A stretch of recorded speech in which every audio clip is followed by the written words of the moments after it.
Alright, I think it's. Oh, shit. Hold on, I need to wake the fuck up. Ah, there we go. Hey! I'm back. It's been, what, a week? It's been a nice Christmas, I'll admit. I had my fun. Um, but this is the last stream of the year. Might as well end the year with the new model I have. Because why not? It's a nice model. But yeah, it's been a long year. Honestly, I have to admit, this might be my best year, like, overall. I've been doing this for 3 years, and 2024, the third year. They say the third is the best shot sometimes, and I guess it's true. Like, 2024 was a pretty good year, like, overall, in terms of like streaming and content wise. Granted, I didn't upload as much. Well, I didn't upload at all in both 2023 and 2024 from my end. I've been editing for other people on those years, which honestly, it's been a good year for me in that end, at least. I might not be editing for my own shit, but I'm editing for other people, and that's what it counts. It's money on the bank. I got myself a job, which is funny. I thought I would be still job hunting by this point, but I guess not. It's a good thing. It's a really good thing. Yeah. I already did a look back on my career so far back in, I think, the 16th of December.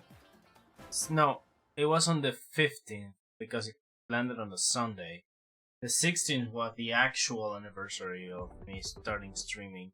But when it comes to games, I didn't finish. I think I started my career playing 2 games that I didn't finish on stream because I already played those games a few months before starting streaming, which is funny. Like Yakuza 0 and Persona 3, I've beaten just a few months before starting streaming. Specifically Yakuza 0, I've already 100%ed the shit out of that game, so starting it again felt rough. Like, holy shit, it felt rough. The only thing I wanted to actually just showcase on stream on those games specifically, at least for Yakuza, was basically just the karaoke minigame and fucking Majima's introduction, because Majima's introduction on that game, it's literally the best introduction for a character ever made. Like, hands down, for me, that's the best introduction for a character you can have. And it tells you nothing about what Majima actually is, but to be honest, that's past Majima, not actual present Majima, which is a completely different beast. But anyway, when it comes to Persona 3, it's just... I just wanted to start my streaming career playing an RPG.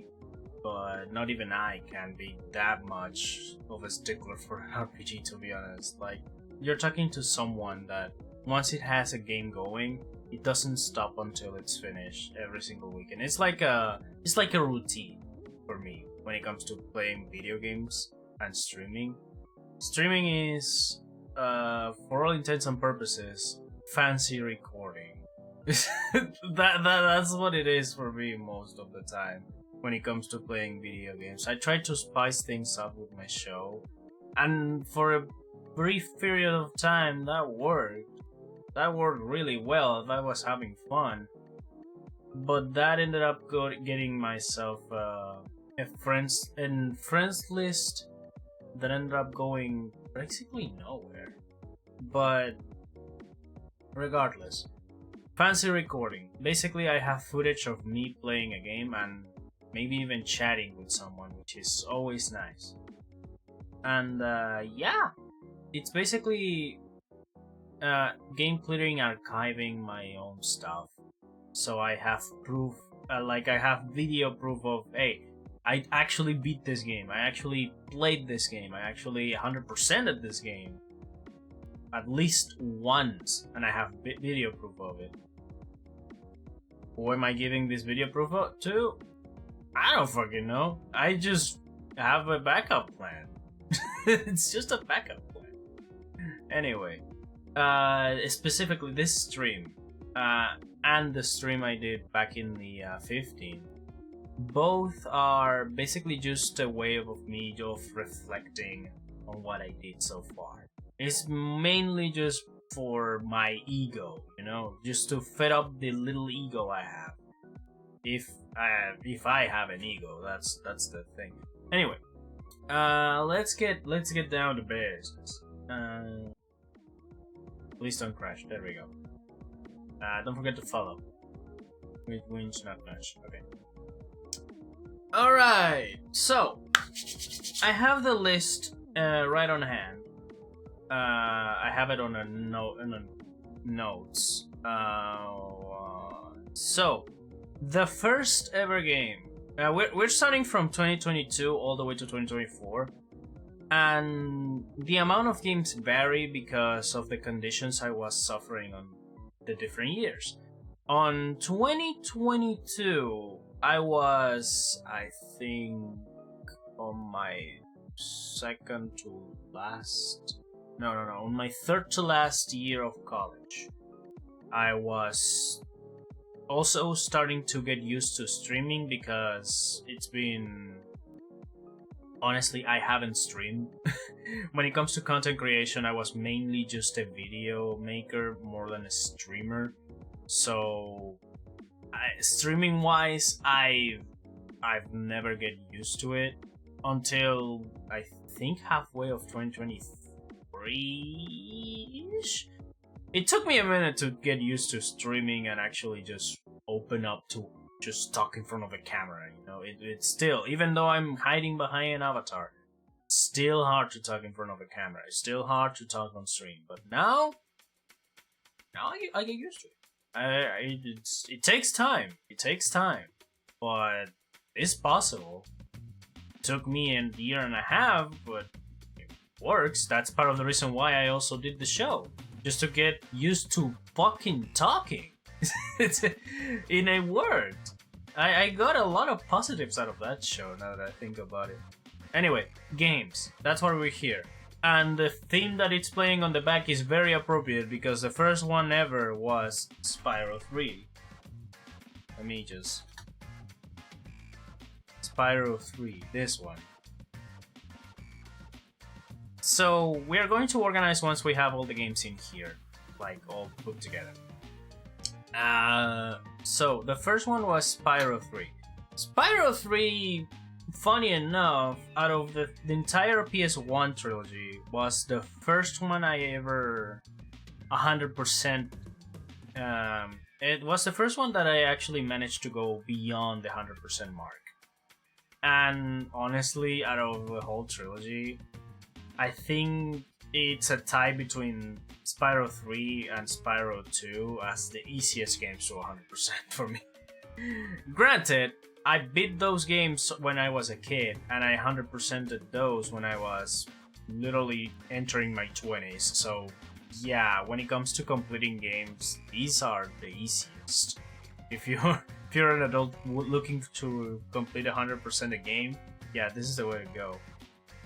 But yeah, Spyro 3 is great. Like, there is a reason why the Reignited trilogy was kind of a good thing, because these games are awesome.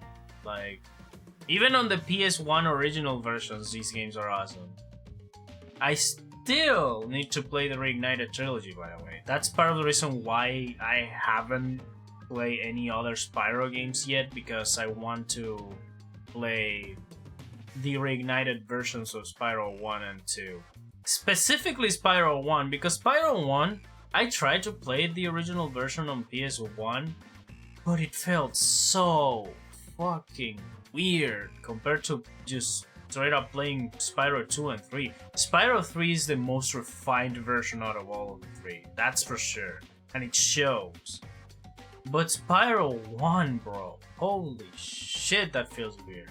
But still, I need to just suck it up and play it once at least, because I've never beat it, and I need to actually do it. Alright, next game. Crash Bandicoot 1 in the Insane.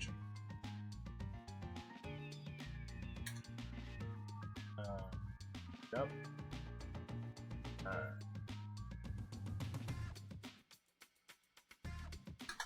see.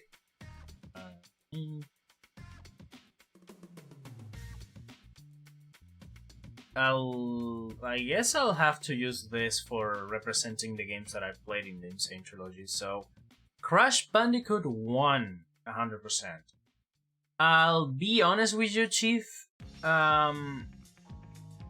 Yeah, it shows that this game made things a lot easier, and the quality of life changes to Crash 1 are needed. Like, holy shit, those things are needed. Because Crash Bandicoot 1, back in the the original PS1 version, is hard. Like, not in the sense that the platforming is difficult or anything. It is. Like, it's an early PS1 game, and it's still a kind of retro game. So, those games are fucking hard by design. But the fact that the save method is so fucking scarce, and you need to actually still use a code on PS1 when you have a bloody memory card at this point of the fucking PS1 life. Holy shit. Yeah, the original is difficult, it's hard, but if you know what you're doing and you know how to do it, you'll be good to go. The way to get the actual collectibles that you actually need to complete the game 100% require you to do it without dying on some of the levels being all fucking road trip long. Like, oh,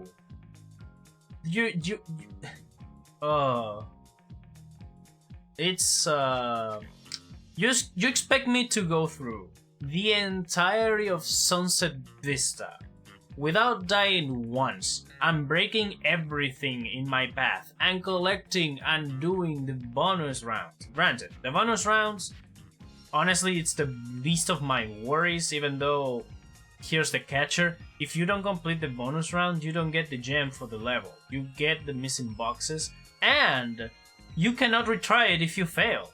And the one on Sunset Vista specifically is a Brio/Cortex one, if I remember correctly. So it's one of the most difficult platforming challenges you get on the PS1. Anyway, enough rambling about the version I didn't play. The version I played fixes all of that. That's part of the reason why I'm mentioning it in the first place. The Insane Trilogy version basically gives you the ability to save whenever you want. You can retry the bonus levels, and basically just makes things easier. You just have to play it as the rest of the other games in the trilogy. Like, you can die, but you can still break everything. You don't have the problem of all the boxes respawning once you die. Which, yeah, that's a thing that happens on the first Crash Bandicoot. If you don't know what you're doing, this game specifically is hell. And if you are intolerant to classic PS1 game bullshit, yeah, no, this game is hell. It's basically hell. But with the Insane Trilogy version, all of those things get alleviated and basically fixed. To be completely honest, the Insane Trilogy version is by far the best. I'm still holding up to the nostalgia fucking feeling of the original Crash Bandicoot. I like the original Crash Bandicoot, but I have to admit, the Insane Trilogy is way better. Like, light years better, and it shows. Anyway, it's a great game though. Let's see, next game. Def Jam Fight for New York. Def Jam. This one. Def Jam Fight for New York is fun and funny. Like, you don't get everyday Ice-T telling you your mom's a bitch. It's funny. It's fucking funny. And it's so sad to think that this game is impossible nowadays. With the amount of like famous people that is in this game, the amount of rappers, the amount of like musicians that are in this game, it's impossible to get them all again. Because that's I don't know how record labels work anyway. But I'm guessing since the contracts of these musicians change and some of them move on to other careers like acting like I still did. Yeah, I don't know if it's possible to get them all again. And if it's possible to get even with newer talents, like, I don't know. I don't know if this game, a remake of this game or even a new game on the series, it's possible. I doubt it. Although it's centered around just one record label, so that depends still on the talents if they want to get included or not, or if the developers want them or not. That's also another thing.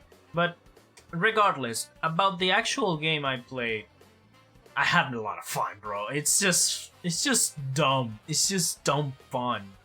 Fucking rappers and musicians doing wrestling moves. It's just so stupidly fun.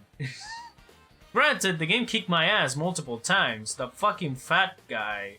Holy shit, I still have PTSD on that dude. But I will be lying if I say I didn't have fun. It was really, really fun. A really fun trip back then. I will absolutely play it again. If I ever feel like repeating it, yeah, I'll do it. Fuck it. Oh, Jesus. Okay, we're starting with Kiwami's. Yakuza Kiwami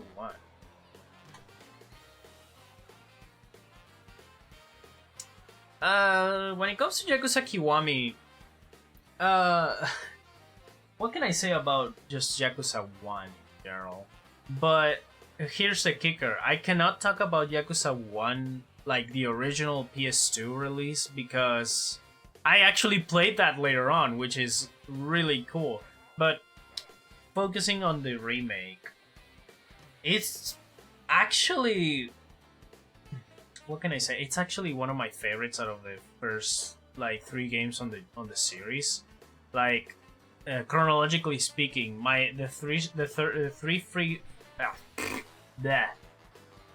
chronologically, the 3 first games are 0, Kiwami 1 and Kiwami 2. At least at this point it is for me.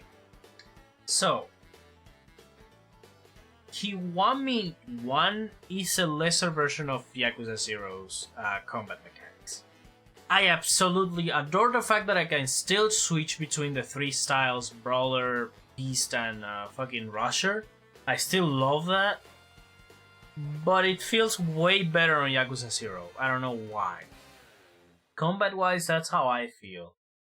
When it comes to story, yeah, no, it's Yakuza 1. Jesus Christ, it's a good story. I cannot talk about the story of Yakuza without just saying it's great. Like, fucking Nishiki going on a dark path after all the shit that he went through. And I'll be honest, Kiwami is the better version. Outside of like gameplay and graphic wise compared to the PS2 ones, because that's unfair to the PS2 version. The PS2 version, I'll talk about it later, but let's just say for now that Yakuza Kiwami has a lot more than meets the eye when it comes to improvements compared to the PS2. Anyway, moving on. Next one. Devil May Cry 1. Brother. Devil May Cry 1. Oh boy. Devil May Cry. Oh shit, there's a lot of shit. Which one is it? Cry 1. Let's see. Ah! God damn it.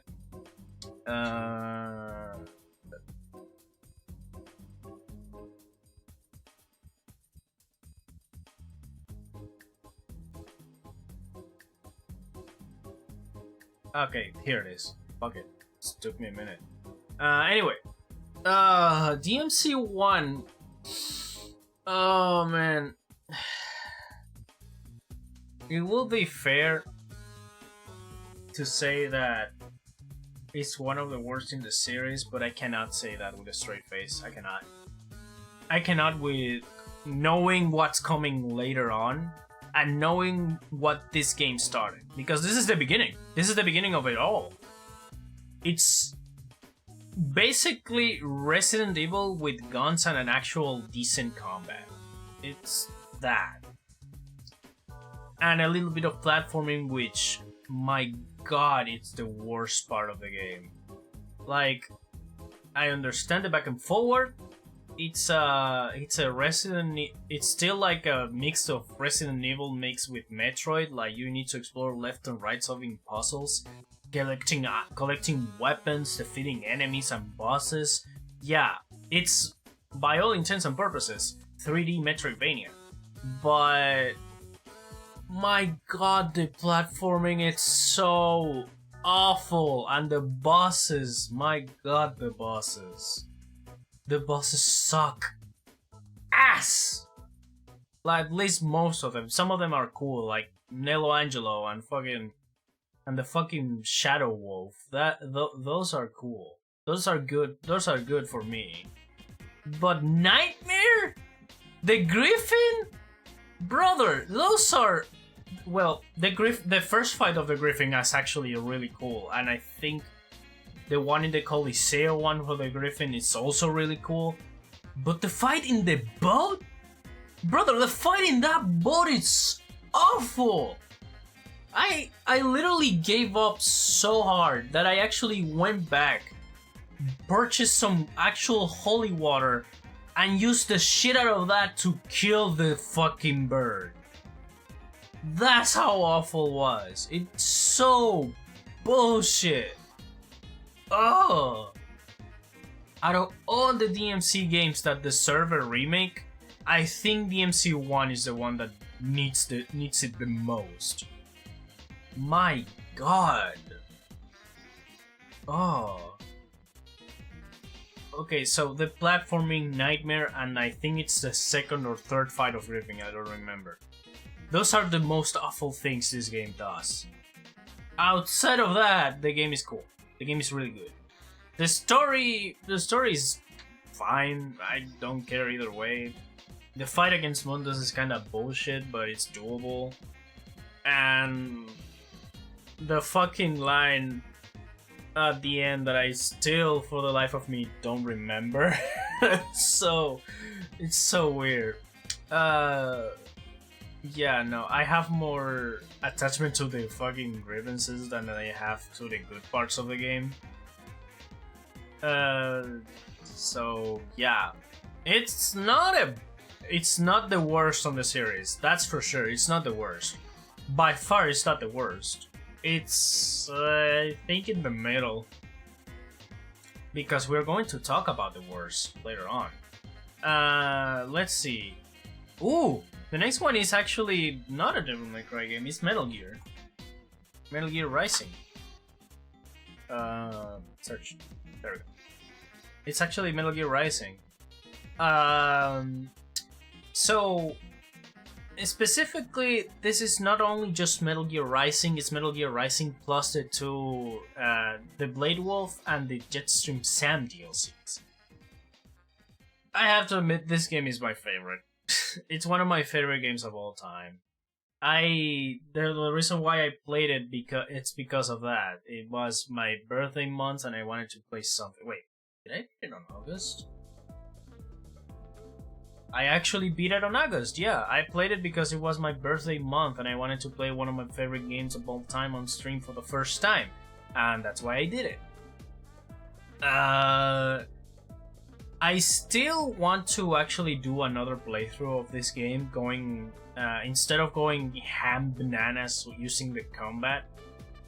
I would like to try going full stealth, but I'm still struggling in some areas because the thing I'm doing is so far, like, of off stream, I've been jumping on and off this game every once in a blue moon. So going through levels on Revengeance difficulty, trying to stealth every single bit of it. Only on normal levels. When it comes to bosses, yeah, bosses on Revengeance are funny. It's one hit KO on your end and you need to beat the shit out of the bosses to get something done. It's fun. It's kind of impossible trying to manage the parry, but it's fun. It's fun for me. But outside of that, the game, when I played it, when I beat it, was fun. The DLC were both fun. I don't have any problems with Blade Wolf. In fact, thanks to the Blade Wolf DLC, I actually wanted to try out, hey, can I actually beat everything on stealth with actual Raiden? And I tried to do it with Sam too, a little bit, but with Sam, yeah, with Sam it's way better to just use the combat, I'll be honest. Anyway, DMC2.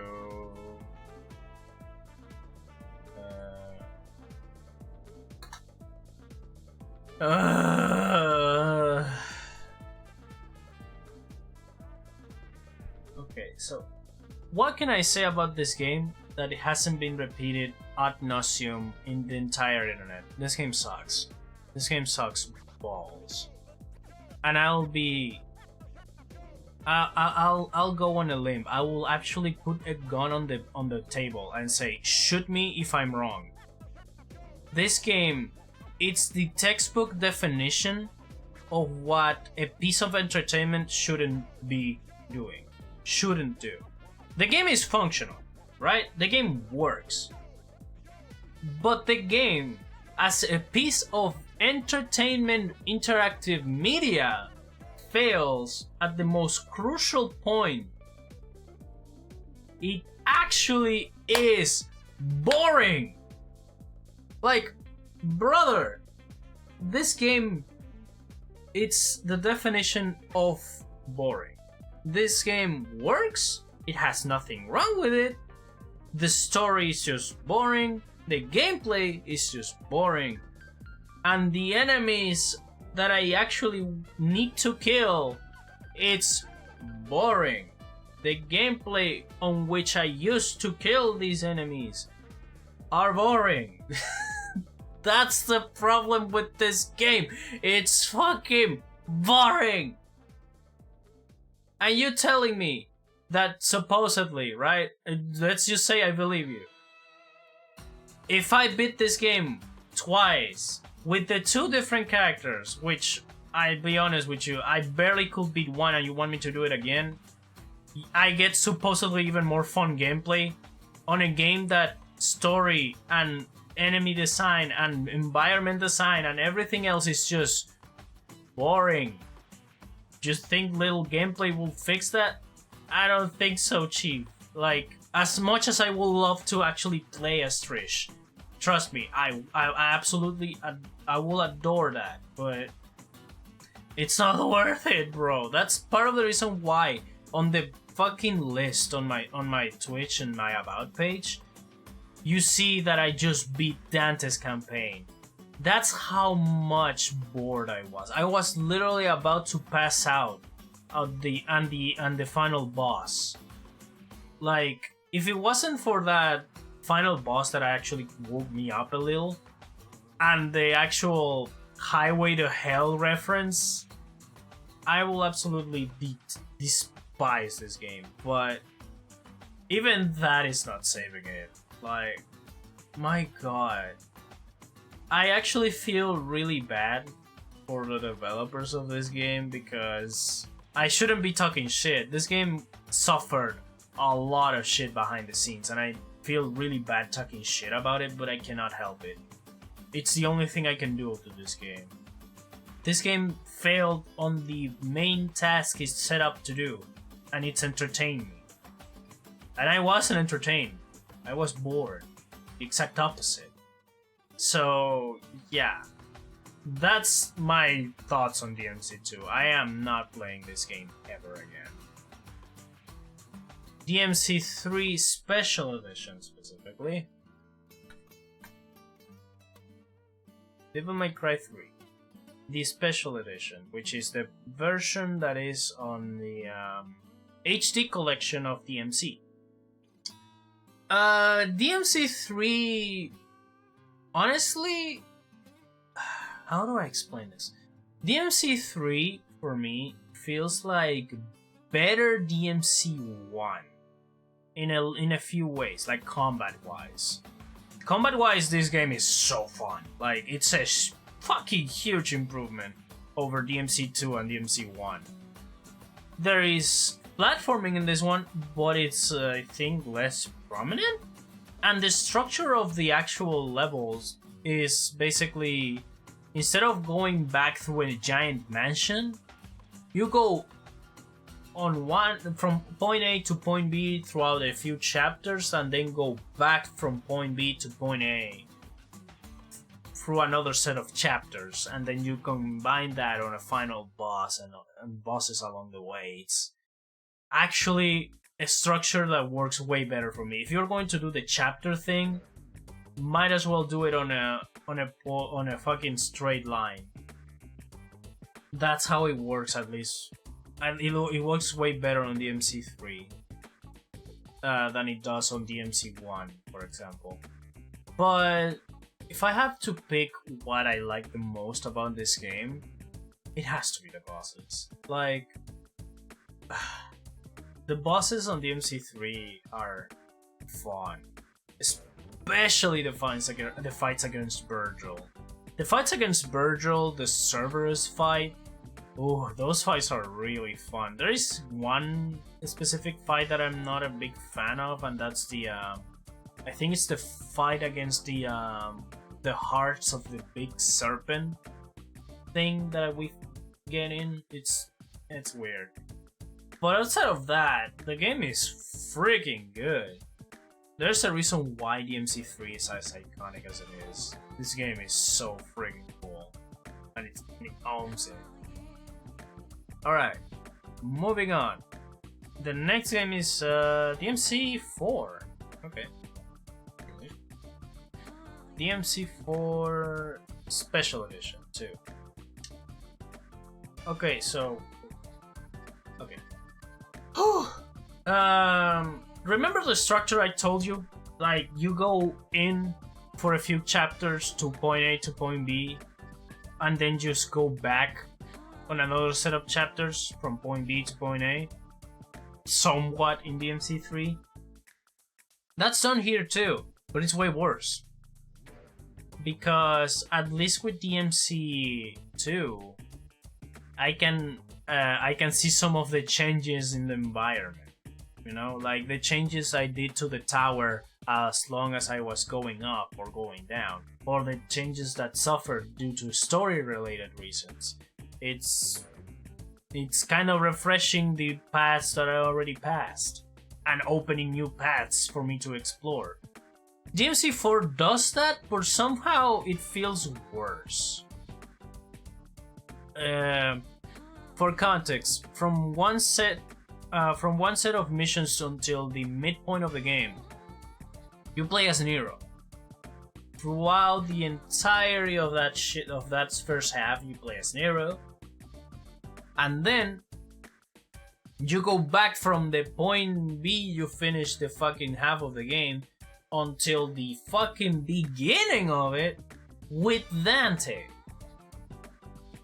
Brother, that it's not. And the areas just remain the same. That's the best part. It just remains the same in majority of the areas of DMC4. It's way worse if you play as Virgil. Like, I argue DMC4's like mission structure and mission levels and stuff like that is 1,000 times worse if you play as Virgil, because it's literally just go until this point and then go back for no apparent reason, because Virgil doesn't have a story, so doesn't have a reason to do that. It's just playing the levels with Virgil, that's it. It's way worse with Virgil, but I guess that's just on me because Virgil is completely optional. Anyway, when it comes to the story of DMC4, I guess I like the introduction of Nero, and that's pretty much it. I like the fact that Nero literally just has Yamato as a fucking arm. That's fun. That's cool. And yeah, that's pretty much it. Out of the DMC games that I played so far, DMC4 is the at least the least boring and offensive out of all of them. I guess it's a middle of the road. It's the middle point. It's good and it's not bad. That's it. All right, I think that's it for year 1. All right, time to do the tough decision of what's the best and what's the worst. Although that one we all know, that's the worst one. Honestly, the list is pretty much done here. Like, Metal Gear is the best. I'd say Def Jam was more fun than Crash 1. Same with Yakuza. DMC 1 goes here. DMC 3 goes here. Like this. There we go. Okay, I like this. Granted, I don't think Crash deserves to go that low, but it's Crash 1 and the Insane Trilogy. It's a fun game. It's a short one, but it's like they say, it's short and sweet. It's really good. It's not comparable to the other 3 games on this part, but hey, that's the games I played on this year. I didn't play much. I wish I had enough time to play one more so I can balance this out on an even 10. But yeah, that is what it is. All right, moving on to 2020. In this year, I played a lot more games. Like, how many? 2, 3, 4, 5, 6, 7, 8. 11 games. Starting the year with an actual semi-horror game. Choo Charles. This one. I'll be honest with you, Chief. I played that one because a dear friend of mine recommended me to play it. I think they gave it to me in the middle of the show. It was lit. I remember that. They gave me that game in the middle of the stream. And I said, nah, fuck it. It's not October, but it will be a cool game to just start the year with, I guess. And the year started it is. Honestly, it's not boring because I had my fun shooting at the train with the minigun, you know? It's fun in that regard for me. But outside of that, the game is fine. It's just fine. Nothing too offensive. It's not boring. It's just fine. I don't know what to say. I don't remember much of it, which is telling of how much I care about the game. But hey, it was a fun game though. Alright. Oh boy, DMC.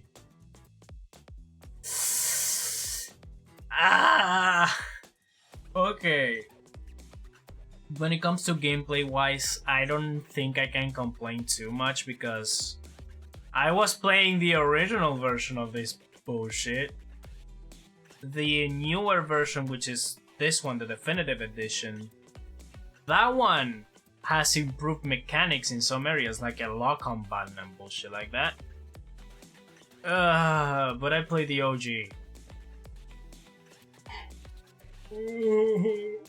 I'm snoozing out. Okay, so one thing I can give this game over DMC2 is that at least it made me angry. At least I felt insulted.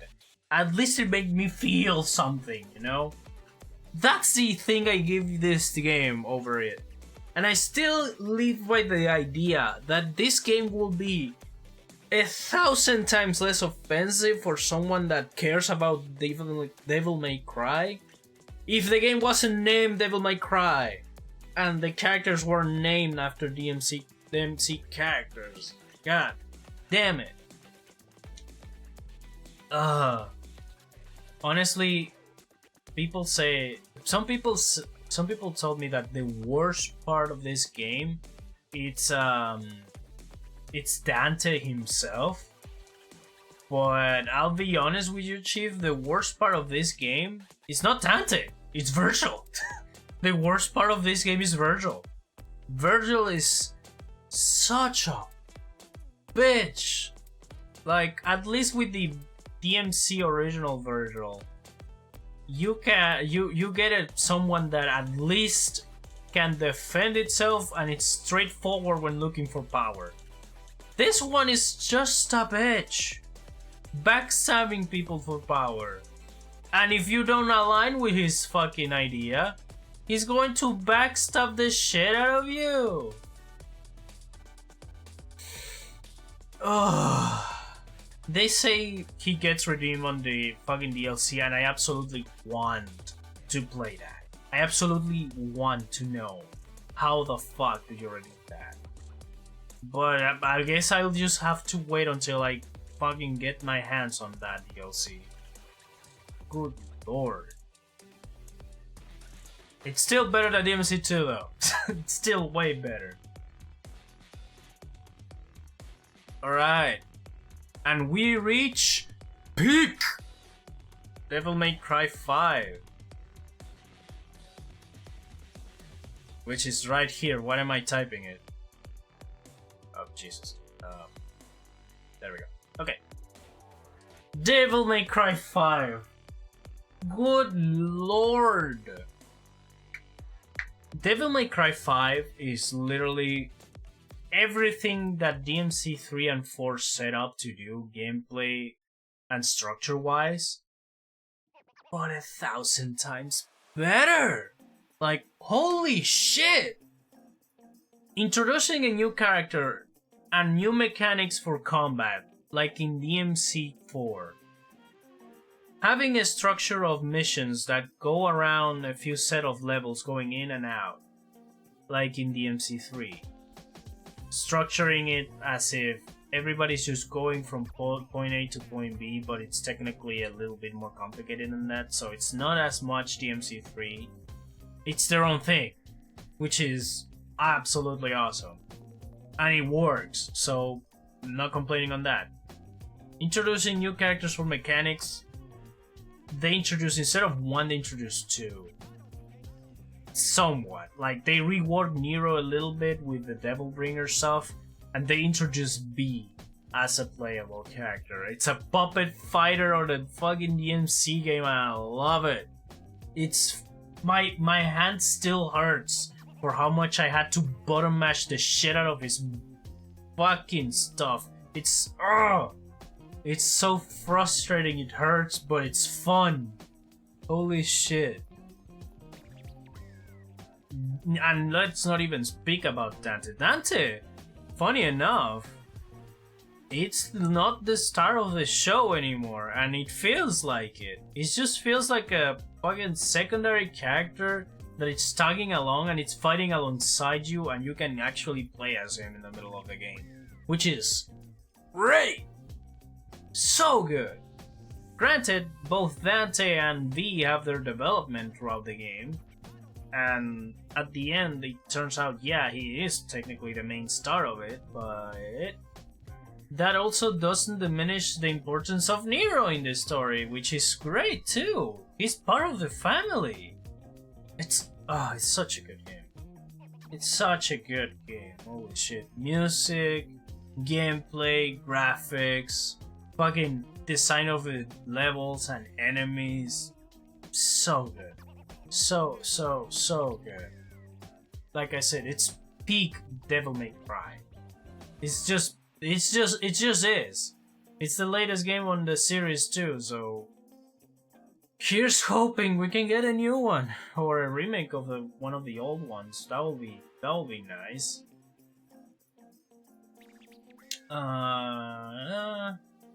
What's next?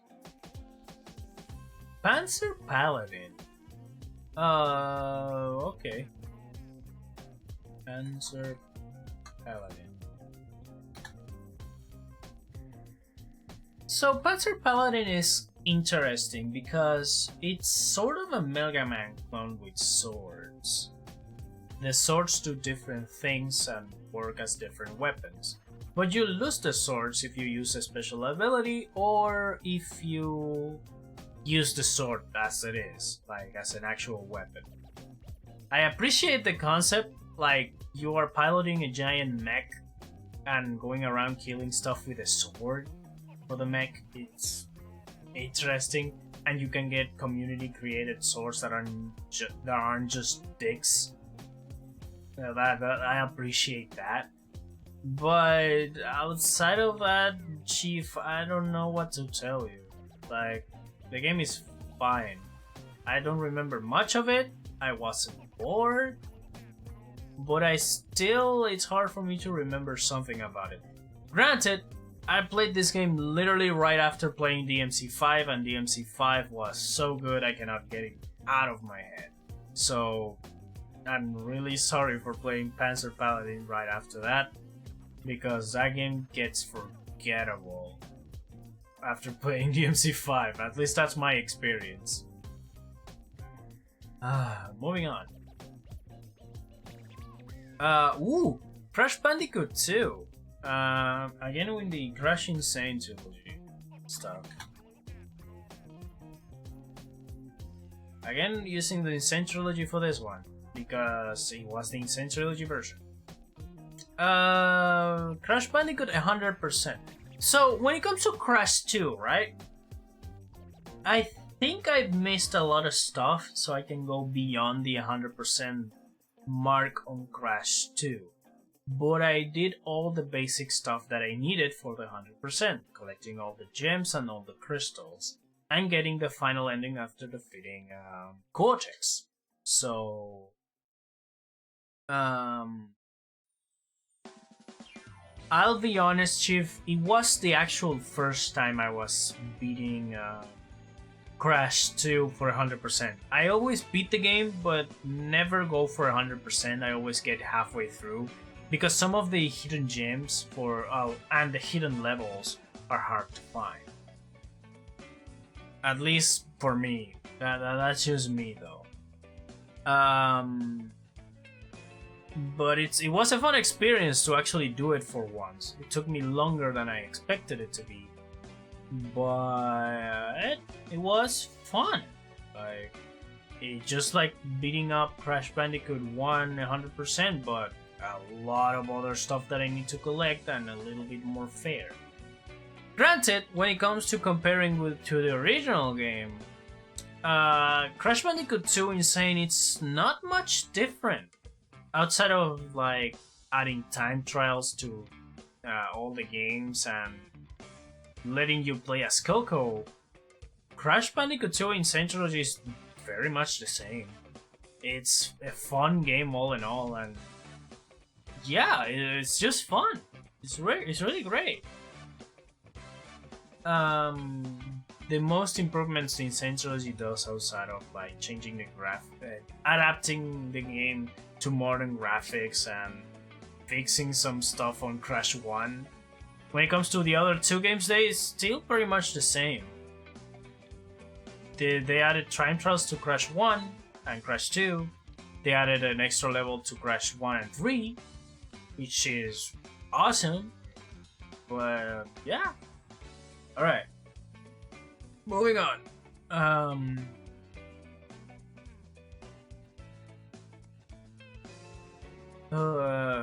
Ooh, wait, really? Street Fighter 6? Wow.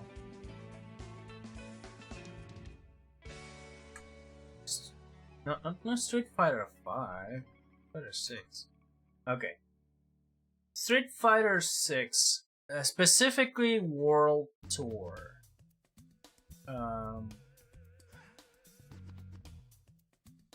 Oh, brother. Street Fighter 6 World Tour. I cannot believe that I'm actually enjoying a story mode on Street Fighter. After what I've lived this year, it's impressive how much of an improvement Street Fighter 6 World Tour is compared to the story mode on Street Fighter 5. Like, dear lord. The fact that you have to create your own character and live your own adventure on Metro City and the world of Street Fighter, meeting up with these people and actually being able to learn their moves and how to fight as one of their students is so fucking fun. And the fact that you can combine moves, special moves, and fucking all of that just with your custom character, just to make your own playstyle with the different types of moves from different characters, is just so good. Oh, so good. I still go on a limb and say the story is fun, but the mode itself for me feels like a glorified tutorial on some areas. It's still a fun story to go through. It's still fun, the customization that you get on your character, and the character creator itself being so freaking malleable. It's so good. So good. I'm just talking about the single player experience here. When it comes to online, that also is great, but I cannot speak up too much about it, even though majority of half of my hours is also online. I have to say, if I spent 100 hours on a single player mode on a fighting game, I call that a masterpiece. No, I'm not calling it a masterpiece. I call that fun. I call that a great game, a great add-on to a game, a great game mode. That's all I have to say for Street Fighter 6 World Tour. It's great. I don't want to spoil it because I know someone either is going to watch the bot or watch the video on YouTube or even be watching right now, who knows, that didn't play this shit. I'd say go for it. If you are not into fighting games, Street Fighter 6 is the best way to start. Like, World Tour is the best way to start because that way you get fucking accustomed to the moves, accustomed to the game mechanics, accustomed to the different control types between modern and classic. So you can pick up what you want to do, how you want to do it. And your character is a really good introduction and way to test out moves from DLC characters. That's part of the reason why I have 100 hours on this mode. It's because you can try out the moves from the DLC characters. Characters that you don't have to actually pay to actually try. It's great. It's so good. Granted, I'm testing it out on dummies on a fucking single player story mode, but I'm still trying it out and you can still interact with them. Give them stuff, get their mastery, and if you complete the mastery with these people, you get extra costumes for them. It's great. It's so good. Alright, I've seen my praises of Street Fighter 6, that's it. What's next? Okami. Okay. Oh shit, Okami, no. Okami. Okami HD.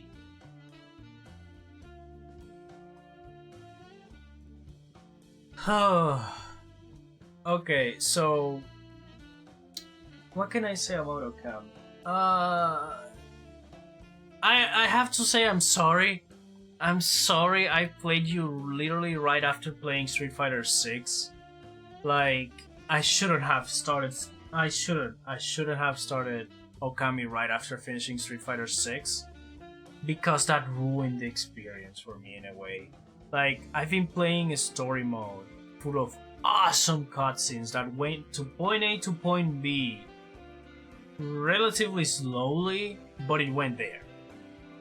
Then I played Okami, a game that goes to point A to point B, then It's a to be continued to literally to be continued right after from point A to point B again. Another to be continued from point A to point B all over again for the third time, and the third time is a charm because that's a final boss. And I'm like, come on! First Orochi, then the owls, then the fucking spaceship with the fucking Mega Man style boss rush. It's just like, make it stop! It's outside of that, the game is absolutely gorgeous. For the PS2, this is one of the best looking games for me. Art style wise is so unique. Oh my god.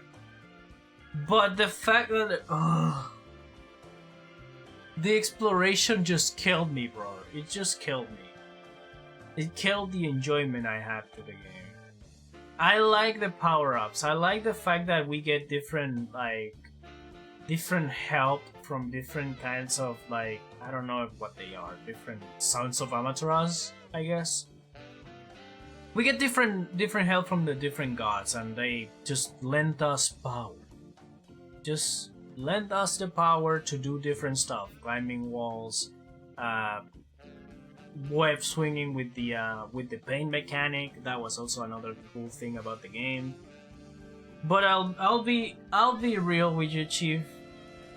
The fucking story structure going to point A to point B, again continue, repeat, point A to point B, again repeat, point A to point B, boss fight at the end of each one of the passages is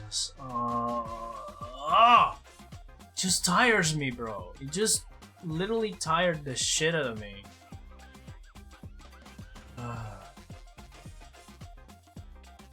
But I'll have to admit, I'm kind of hyped for the sequel. I'm kind of hyped for the sequel because at the end of the day, the story, as weird as it was, as fed up as I was going from Orochi to the owls to the final boss rush and final boss, I have to admit I had my fun. Like, the story, the characters, was all really fun. And I can't wait for the sequel. I'll be honest, I'll play the sequel if I had the chance. But yeah, that's my rant about Okami. It's a special game. It's a special game for a lot of people, and what I just said might trigger some fucking people, and I'm truly sorry, but that was just my experience with it. I'm pretty sure if I replay it, if I just go back and try to give it a fair shot without streaming, without having to worry about, oh, am I finishing this section now, or is it going to go longer until the first section and then go to the next? Yeah, no, I have to give this game another fair shot. Streaming it, it's not fair. Anyway, that's Okami. And the next one is Timothy Shredder's Revenge. I actually shouldn't be counting this one because at the end of the day it's just an arcade beat 'em up. But I count it because it has a level system and it has a point A to point B kind of deal here. So Shredder's what did I type? Shredder's Revenge. This one. Shredder's Revenge is fun. Like, holy shit, it's really fun. The combos you can get going with the fucking turtles is, oh my god, it's so fun. For the majority of it, I play Mikey. I absolutely adore Michelangelo. It's my favorite turtle. But I still need to beat the game with all the other 4 turtles plus the DLC characters like Splinter, April. I think I have Casey Jones too, Karai, and I think I have also the DLC for Karai and the other dude, the bunny dude. I don't remember his name. I still need to get the DLC with Mona Lisa and the other one, but yeah, that's for another day. Shredder's Revenge is fun. That's all I have to say. The story is inconsequential, or at least I don't remember much of the story, but We stopped Shredder. We travel across dimensions, and we stopped Shredder. That's all I did. That's all I remember of the co-op stream I have. And I beat it on one sitting too, which is fun. Again, short beat 'em up game, but it counts. Oh man.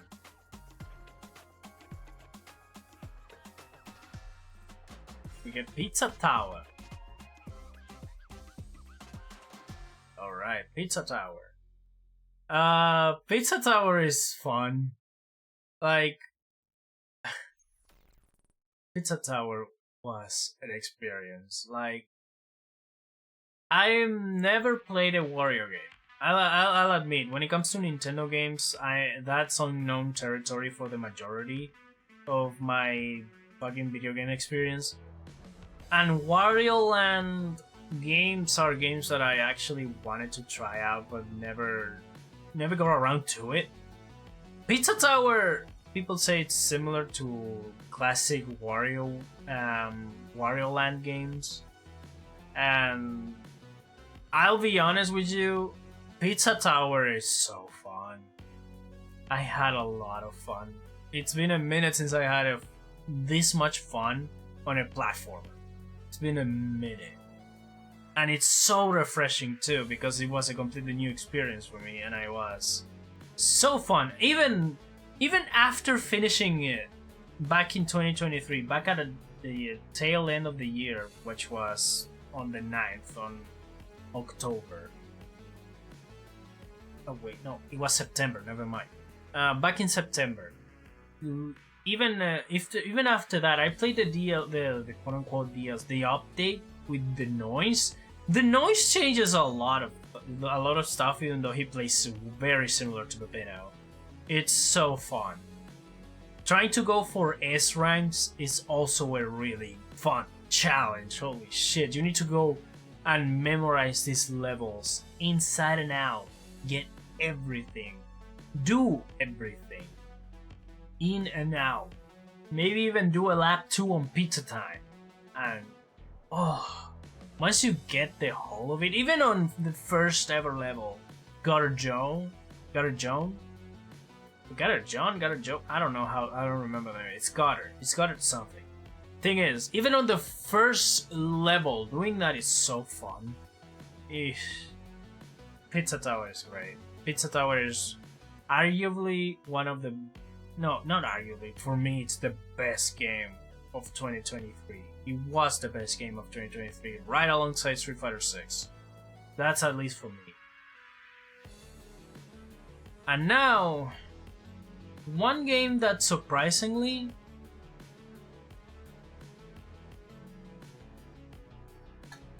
ended up becoming one of my favorite games of all time. Like, No Straight Roads, the Encore Edition specifically, because I think the Encore Edition added the DK West missions, DK West mini-bosses. Man, this game, it's so freaking cool.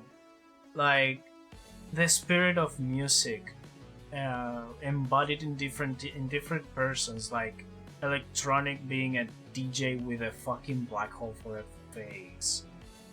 Classic music being represented by a little child playing the piano and being just the what the mother dreamed of their daughter is just wow. Some of the concept for the bosses, like a boy band being just a bunch of robots controlled by the military. A fucking oh my god, and the controlling of it all, the EMD or something, EDM, yeah, EDM, the EDM master or being the exact same type of music that your characters are supposed to be, being the representation of rock, a faded representation of rock. Oh my god, this game is so cool. Oh my fucking god. Visual wise is so unique. Concept wise, even though the story is simple, it has some nuance to it, and the fact that we are just musicians going up the ranks, and the boss fights are all themed around music. The boss fights are levels. Oh my god, this game. Oh boy. To say that I have fun with this game is an understatement. It was one of the best games I played all year. And one of the best games I've ever played. Oh my god. Even though I played it right after an experience that was like Pizza Tower, it kind of overshadowed Pizza Tower after that. Oh my god. I played it on 2 streams, but one of those streams is I think 7 hours. I went ham on this game. It was so good. I was so hooked. Man, that was a good game. Alright. Kiwami 2. Whoosh. Okay.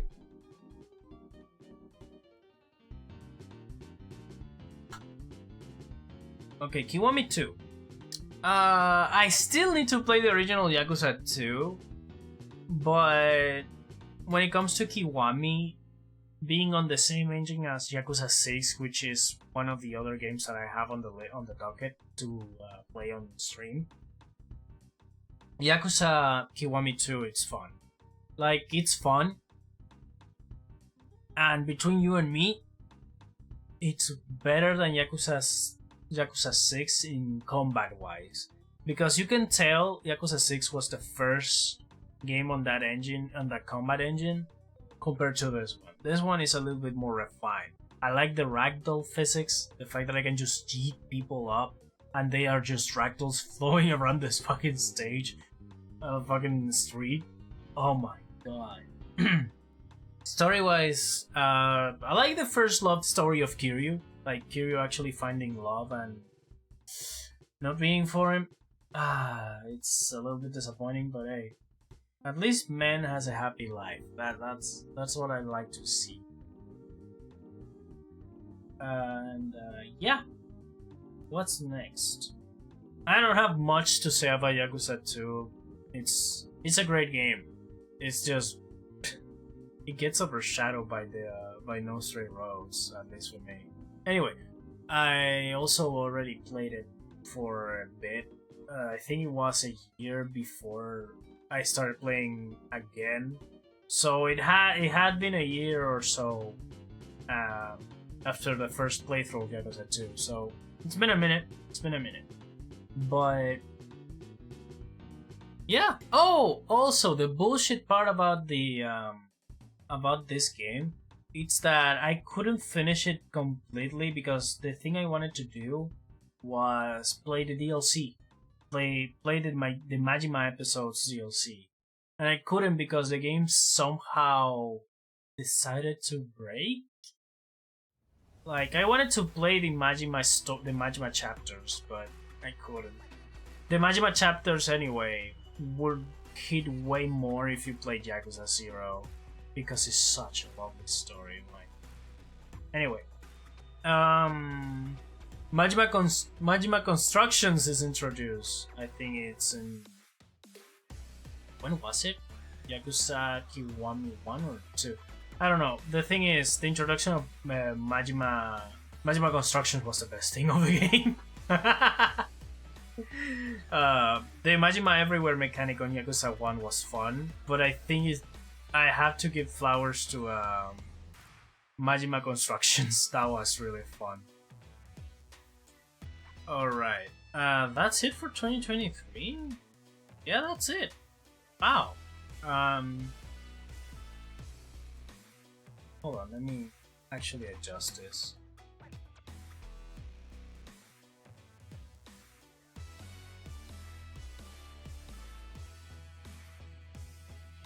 Okay, yeah, that's it.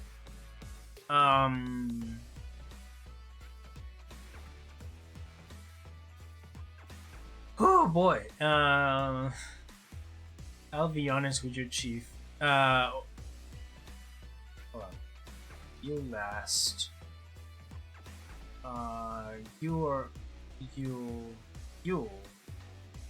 Yeah, I'm that serious. This is one of the best games I've ever played. These two are two of the best games I've ever played.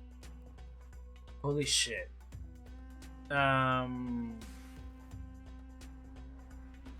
Save this.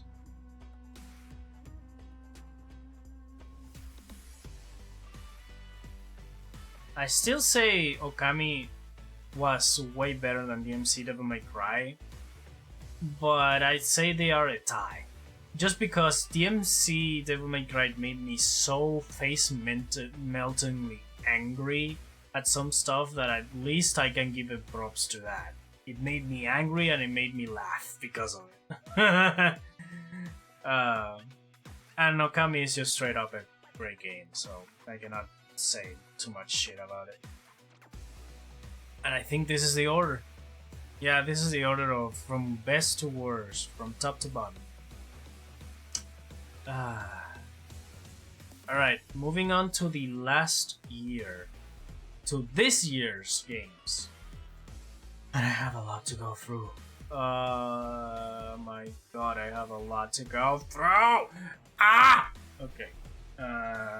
Dark Sector. I said sector, not sectro. There we go. Dark Sector. Okay, Dark Sector. The reason why I played this game to begin with, it's because I don't know if you know this, but I am a Warframe player. I've been playing Warframe since I think halfway through 2017. I am not an OG player, but I played through a lot, and I've been here since 2017 and non-stopping playing. I've been addicted to this game since that year, and I am not ashamed to say that I have over 2,000 hours on that game. Why is that game important to Dark Sector? Because Dark Sector was the blueprint to Warframe. And I have to admit, this Resident Evil 4 clone is awful. I'm sorry. This game didn't age well. Mechanic-wise, you are trapped using your glaive 99% of the game because the ammo for your weapons is very scarce. Very, very scarce. And you need to play cover a lot and plan out how to use your glaive. You're basically, you know that one function of remote controlling your Batarang on Batman Arkham? You're basically doing that with this shit. You're basically doing that with that little disc this dude has on his hand. Basically doing that 99% of the game just to actually kill people, get ammo, and not get killed. Yeah, that's pretty much the game. Yeah. That's the only thing I have on the game, honestly. Like, the game story is forgettable. We have a virus, someone trying to control it, but it's absorbed by it. We need to kill it. The patient zero and stuff like that. It's just weird. It's neat to play this game if you played Warframe and just see a lot of other things that translated into Warframe. Like, just from the title of just from the logo of the game, you can tell, oh, that's the lotus symbol. What is that doing here? And then you see all the other stuff that got translated into it, like some of the military force being translated into the Grineer. Some of the symbols you see on the mechs that they pilot, they literally just load a symbol on reverse or something like that. It's neat. It's kind of neat just playing this game, being a Warframe player and stuff, after being just a Warframe player for too many years. It's interesting, to say the least. And the reason why I started playing it is because I wanted to prepare and see if there was any relation between this game and Warframe 1999. Which, to be completely honest, it's a perfect opportunity to actually... how you say it?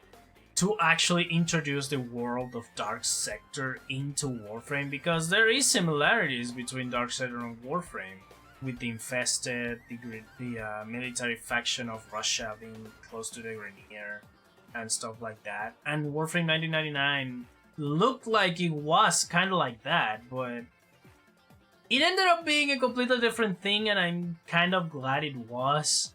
Like, we got some great characters out of 1999, and yeah, we got a lot of cool things about it. Anyway, oh, hold on. Let's continue. Yeah, no, Dark Sector was it's a really game to start a year. It's just a middle of the road game to start a year, I'll be honest.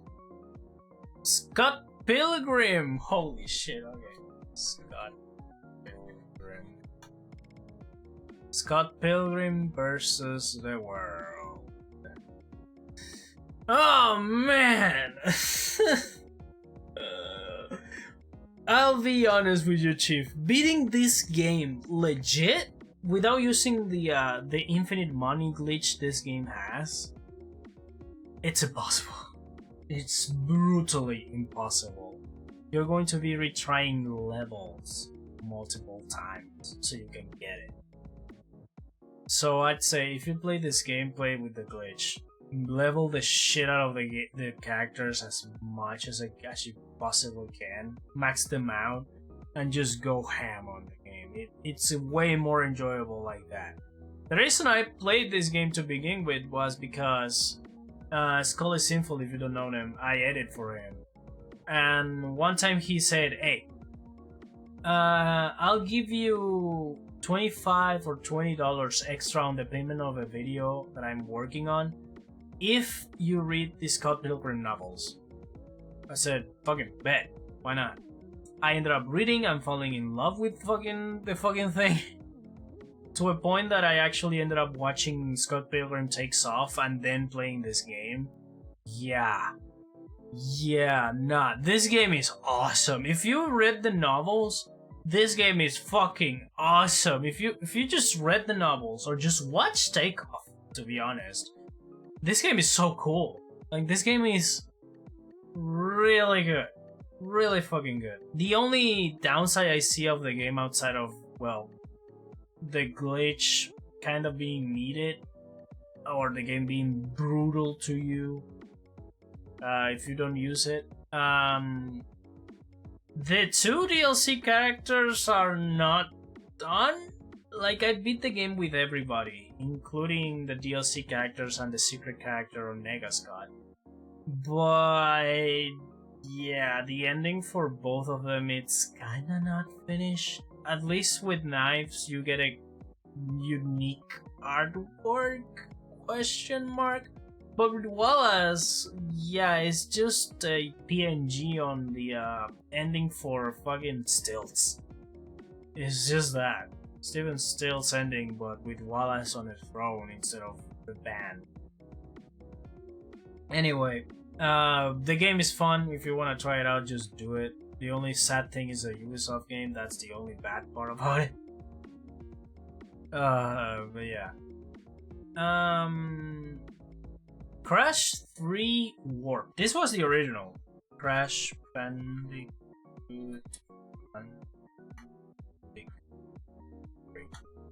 This was the OG. Crash 3.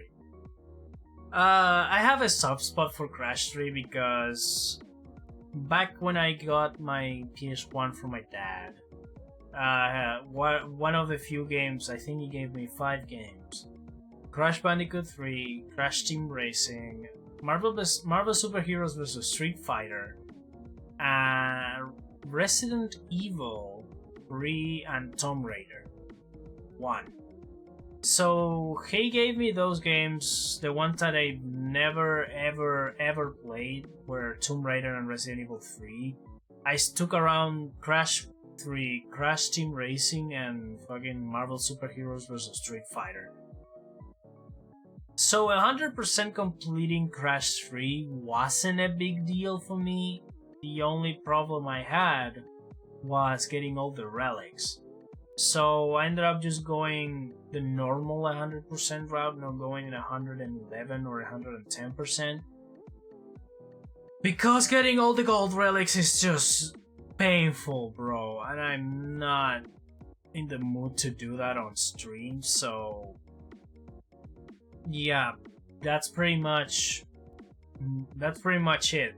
Doing 100% on Crash 3 is not that hard because sapphires are fairly generous, and yeah, it was a fun experience, don't get me wrong. I had a lot of fun. It's really, really fun revisiting one of my favorite games from back in the day.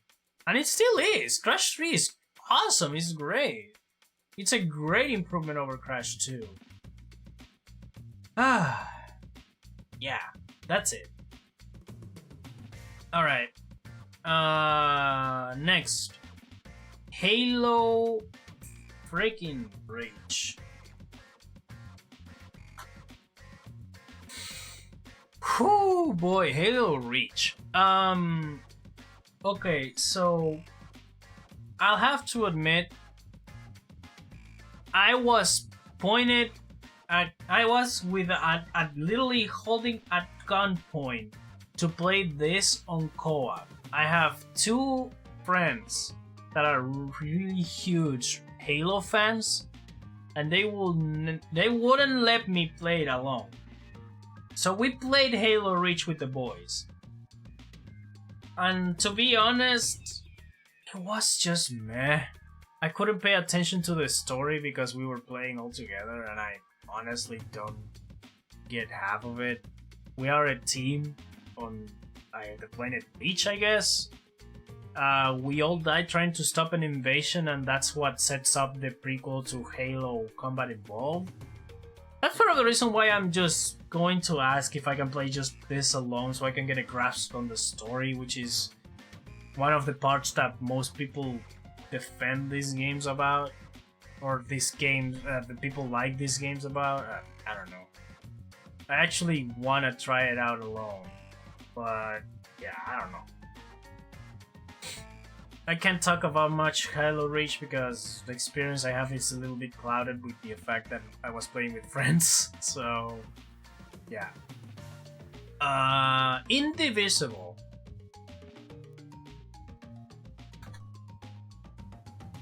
Whoo, boy, ENVtuber.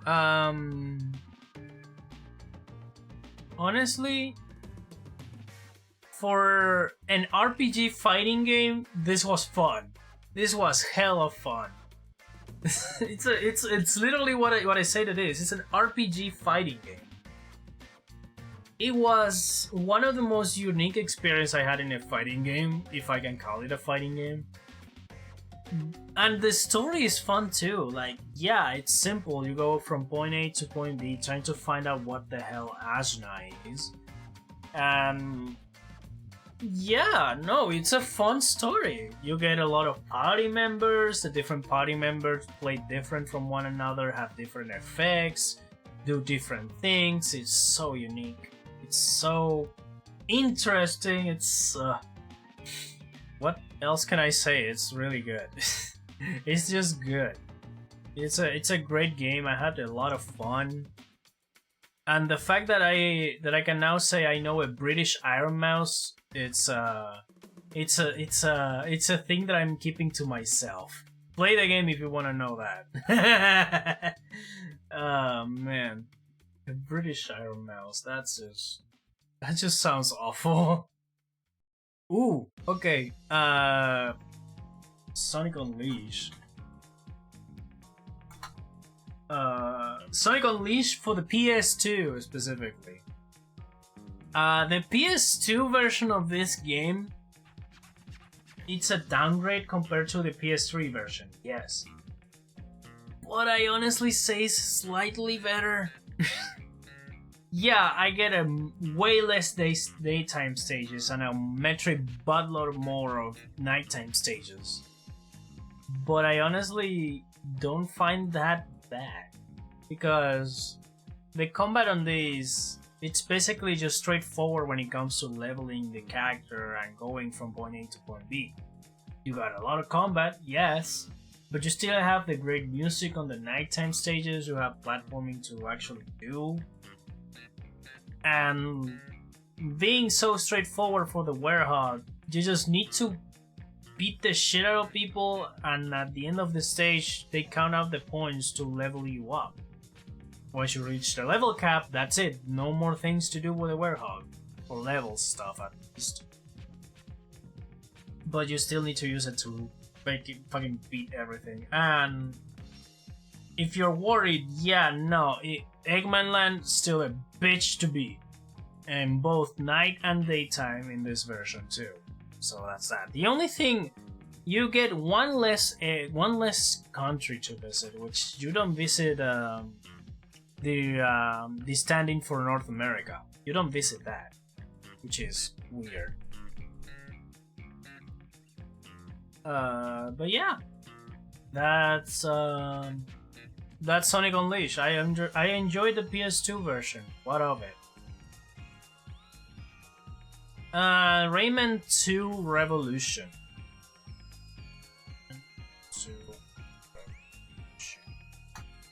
Rayman 2 Revolution, it's basically Rayman 2 for the PS2.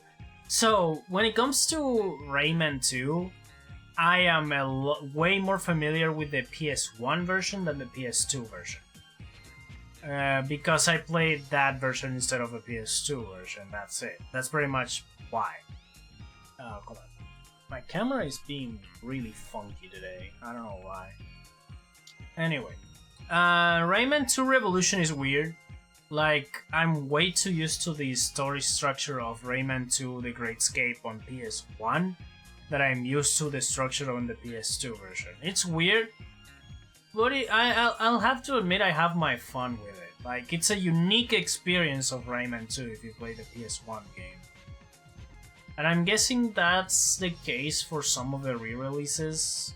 Like, I don't know. For me, the PS1 version is still better than the PS2 version. Even though there's, I think, a better version out there that combines all three versions. PS2, PS1, and Dreamcast. But I'm not sure, Chief, so... yeah. I just say it's fine. It's a good game. It's still Rayman 2, so yeah.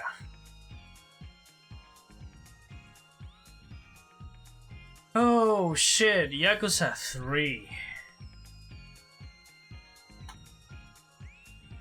Okay, so Yakuza 3, the remastered version, right? I cannot talk about the original version because 1, I don't own a PS3. 2, the PS3 emulator is a bitch to set up for some games, and yeah, when it comes to Yakuza 3, when I played it for the first time, the remastered version, mind you, I've always said that Yakuza 3 is the best and the worst game in the series, both at the same time. It's the best story in the whole series, but it's the worst gameplay-wise. I don't know if I can still say that, having Yakuza Like a Dragon, the Judgment games, and Gaiden and Infinite Wealth being there, but I've not played those, and so far my point of view is from Yakuza 1, like PS2 1, to Yakuza 6, which is all the fucking Kiryu saga. It's all Kiryu, so yeah. What do I say? The story of Yakuza 3 for me is one of the best ones so far that I've experienced on Yakuza. It made me cry. And for a game to make me cry about a character or characters, it's hard. Like, I try not to get too attached to some characters because I kinda maybe predict who dies and who doesn't, but when it comes to Yakuza, I just get lost in it. I just get absorbed, and I ended up just, holy shit, how? It made me cry multiple times, and I'm happy for it. Because that means I've enjoyed the game to a point that I've literally invested in the plot. So Yakuza 3 gets the best story for me. Even though I still need to play on stream Yakuza 4, 5, 6, and Like a Dragon, which I have all of them, by the way. I have them all prepared and ready to go. But that's it. That's for another time. But yeah. No, I had my fun. I had a lot of fun with this. Anyway, moving on. Yakuza for the PS2.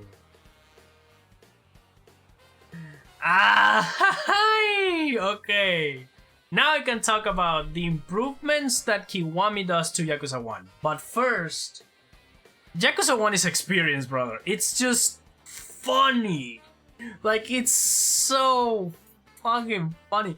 Brother, if you play Yakuza 1, do me a favor and play it with the original English dub. It's so stupid. In some cases, it's so stupid.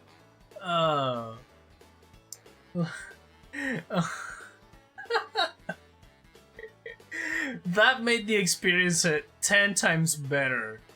For me, at least. Yakuza 1 for the PS2, on the English dub, you get fucking Mark Hamill Majima and Kiryu just dropping some nonchalantly awful lines for nowadays standards. It's so funny. It's a product of its time. So, viewer and fucking player discretion is advised, but I would be lying if I say I didn't have fun with it. It's so funny. Now, story-wise, both Kiwami and the original are the same. Kiryu gets sent into the slumber for fucking 10 years. He comes back, and Nishiki now is bad. So we need to stop him. And the plot is the exact same. But, and here's a big but, the biggest difference, well, two of the biggest difference between Kiwami and the original side of graphics, it's the fact that Nishiki and Majima get more development. Granted, Majima's development is a lot more optional because you need to interact with Majima everywhere and do his side quests every once in a while to get some holding on the story of Majima. What the fuck is his deal? But Nishiki gets the most improvement out of it because every once in a while, during the story of Kiwami, you get some flashback cutscenes for Nishiki. Nishikiyama gets a lot more progress on his story. You see his descent to madness. Slowly but surely he's losing himself. And slowly but surely he becomes more and more of a hard killer. More of a bad Yakuza. Basically just...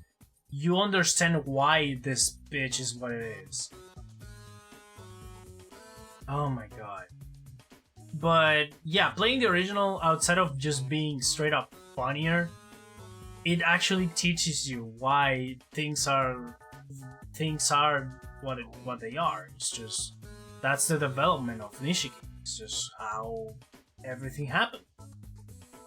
It's absolutely amazing they did that, and I absolutely adore it. I actually adore more Kiwami for what it is than I did at the beginning, because now I understand this wasn't here to begin with. It's kind of amazing. I'm looking forward to actually playing Yakuza 2.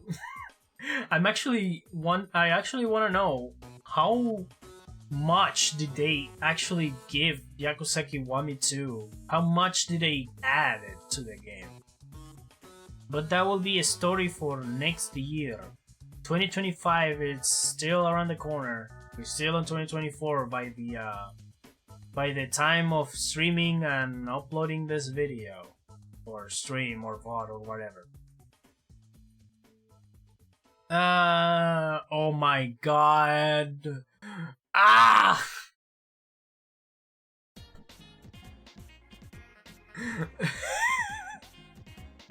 Street Fighter 5.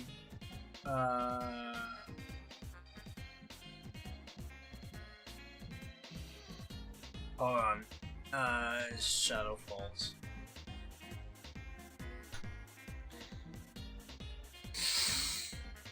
Street Fighter V: A Shadow Falls. Street Fighter V's very own story mode. And my fucking god, is awful. Brother. Okay, so I'll admit, I'm just a random smoke talking shit about story when I am not a writer and I know jack shit about how to write a good story. Okay, I have zero experience with storytelling. I am not a storyteller. I just play video games. Okay, I just play video games and I enjoy their story they tell.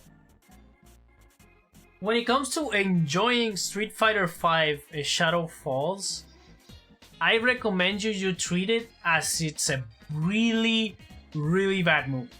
Just fucking get drunk up your ass and play this shit. You will have a lot of fun with it. Like, my god. Oh man, it's like the title of the video. It's like the title of the VOD I put up on YouTube about this. It's so awful. I love it. It's just plot holes the video game at that point. There's a lot of bullshit that doesn't make jack shit of a sense.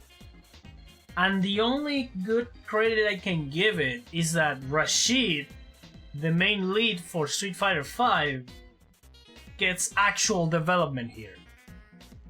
There is a lot of plot holes, like Rashid's friends just suddenly knowing a lot of famous people and people on the Interpol and fucking knowing people on the Interpol on fucking military bases, knowing a lot of famous wrestlers out of a sudden. It's just like, huh?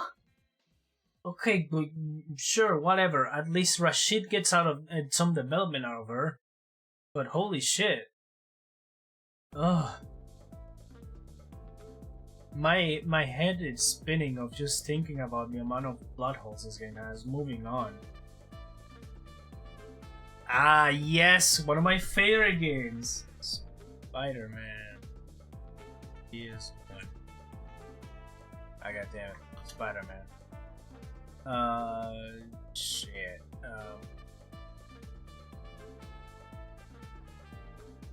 Alright, curious. Spider-Man for the PS1. Oh boy. Spider-Man.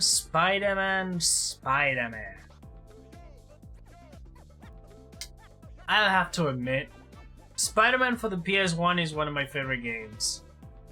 It has my favorite Venom, it has my favorite version of Peter Parker, and it still, to this day, has Stan Lee narrating and explaining the character. So that's a lot of positive to me, Chief. I love this game. This game is absolutely amazing, and I absolutely wish if they could remake it. Like, absolutely wish, because even though it's way funnier with the unmoving faces of the PS1 models just talking to each other, it's way more fun with that than actual like HD PS4 Spider-Man level of quality on facial animation and stuff like that. It's way more funny because you see fucking Punisher talking to Spider-Man and he's not moving a single texture of his face. It's just so funny.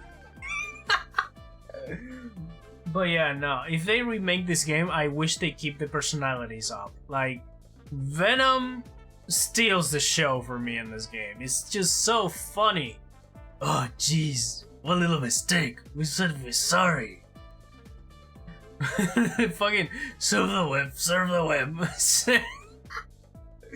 Oh man, Venom is so good in this game. Oh. Alright. Shadow the Hedgehog. Oh man, controversial point. Shadow the Hedgehog for the PS2. Oh man, this game. So I explained this back when I did the first stream of Shadow, I think. I played originally back, way back when I had it on the PS2. I played it 100% only once. I remember having a lot of trouble with it. Like, I got burned out and then picked it up again a few months later. Same happened. I did the exact same thing. And I ended up beating it. I think it took me 3 to 6 months, maybe. I don't know. But I ended up beating it back then. And then I had this little itch, you know? Like, I want to replay this game. I want to give it a second shot now that I have years and years more experience with Sonic games in general, or games in general now. And I said, well, fuck it, why not? I have a friend recommending me Shadow Reloaded, which is a fan fixed for the game. You need to just beat it 3 times and you get the final ending. You don't need to go through all 10 endings. But I wanted to play the original version. I wanted to play it legit this time. So what I did was I planned out my routes, I played all 10 endings, and I played every single level at least once. That's what I call beating Shadow the Hedgehog 100%. Granted, if you want to play Shadow the Hedgehog, the original game for the PS5 or the PS2, I'd recommend go with Reloaded, because playing this game for the first time, going through Westopolis 10 times as just to get the final ending, it's not worth it. It's not worth it for the first playthrough, because this game, just alongside Heroes, Sonic Adventure 1 and 2, all of these games have the classic Dreamcast PS2 era bullshit it's kind of hard to deal with if you're used to modern gaming. So if you accept the recommendation from someone that actually beat this game, the original version, twice, go with Reloaded. Reloaded has some really neat changes that, to be completely honest, I cannot appreciate, having played twice 100% this game on the original version, so you'll get a kick out of it. I'm pretty sure of it. Okay, so yeah, final thoughts. I like Shadow the Hedgehog. It's a fun game. It's a fun, edgy time. From one fun, edgy time to a fun time overall. No More Heroes. Man, No More Heroes 1. Hold on. Where is it? Now it's here. Have Hero. No More Heroes. Here it is.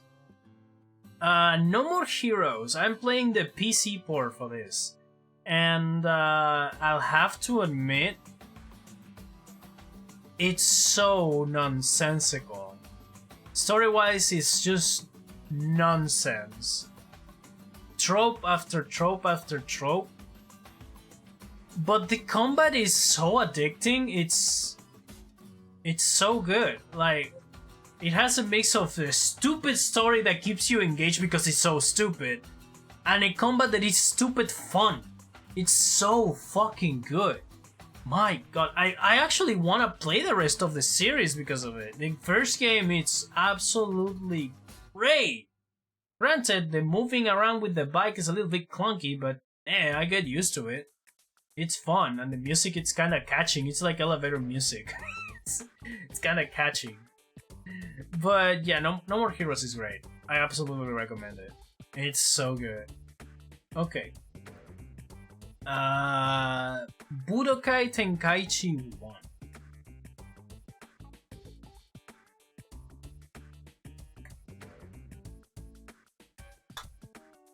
The first Budokai Tenkaichi game.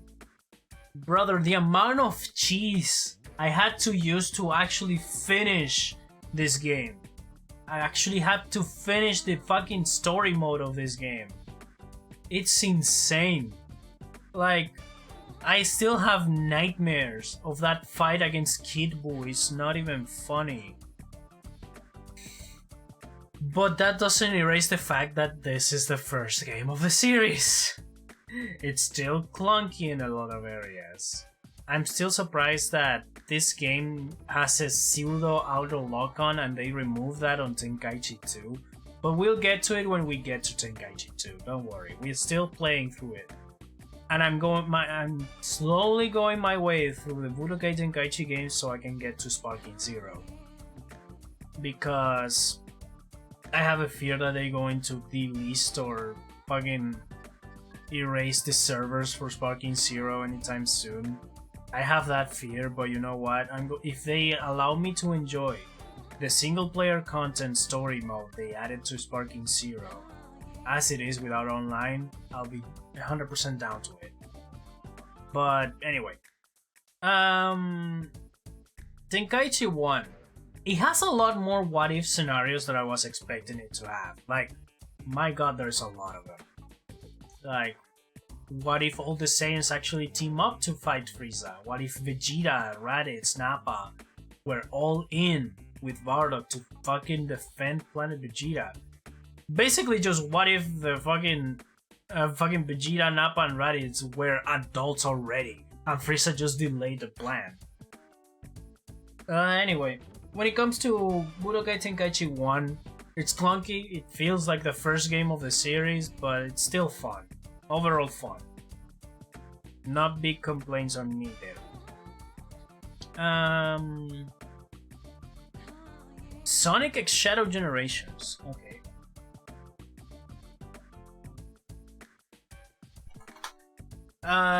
Sonic X Shadow Generations.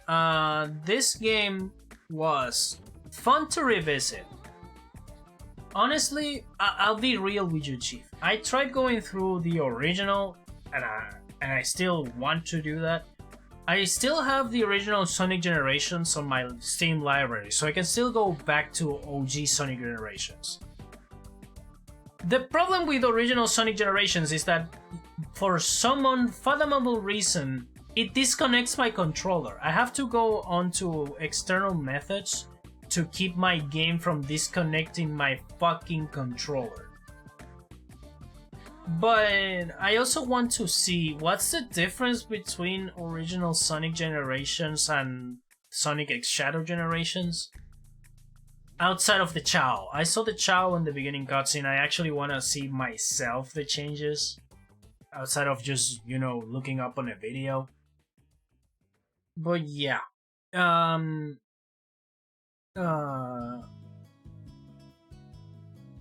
My talking is so awful today, is it? Oh, anyway. Sonic X Shadow Generation is fun. The Shadow campaign of it is obviously the main part of it, and it's actually really fun. It's a short but sweet campaign that references all that Shadow is. I am upset a little bit that they didn't include anything related to the actual Shadow game. I will absolutely adore a level on fucking Prison Island or Lava Shelter or fucking even the Doom or the fucking Final Impact, even the flashback levels. But I guess it's just a flashback level. It doesn't have a reason to be. Anything from Shadow 2005 that can replace Sonic Forces and Sonic Frontiers. Because it doesn't make too much sense to have Shadow on Chaos Island or, well, I guess Sunset Heights it makes sense because of the Shadow DLC on Forces, but still, regardless. This would be a... no, wait, never mind. This is a time travel story.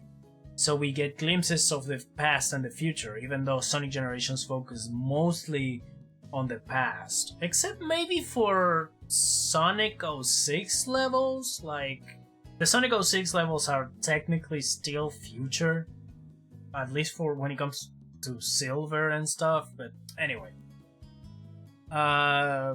It's fine. The game is fun. I still think Sunset Heights is a really fun level. I like every single level in that game.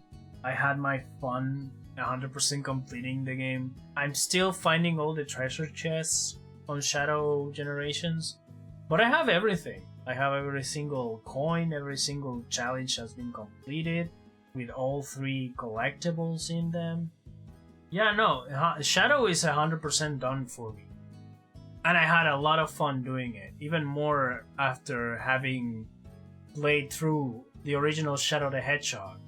It's a fun game. It's a really fun game. It's a fun celebration of what Shadow is. And recently, since they released the DLC level, yeah, no, I actually appreciate way more the VA for Shadow in this game than I do for the movie. Oh man, Keanu, I have nothing against you. I adore you.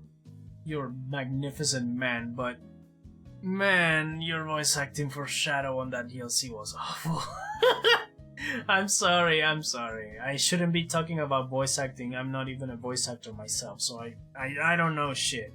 Anyway, the DLC was absolutely fantastic. I absolutely adore it.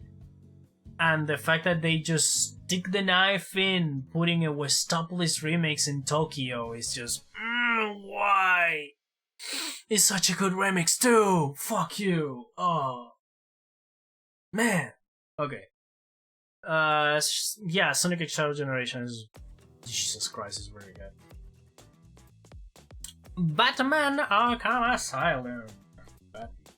No, not Batman. Batman.